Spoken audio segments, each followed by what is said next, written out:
The writer Susan Sontag once argued that 10% of any population will be cruel no matter what, and 10% of any population will be merciful no matter what, and the remaining 80% can be swayed either way. Her point is that most people will not be leaders. Most people are not reformers, activists, innovators, and world changers. Most people sit on the sidelines and watch.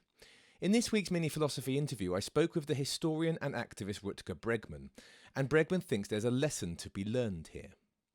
Bregman argues that we often underestimate the power of a few determined individuals. When a group of morally ambitious reformers get together and aim for radical change, they can achieve huge things. History is replete with many examples, but Bregman leans most heavily on the British abolitionist movement. There were 12 founders of the British Society for the Abolition of the Slave Trade, and 10 were entrepreneurs.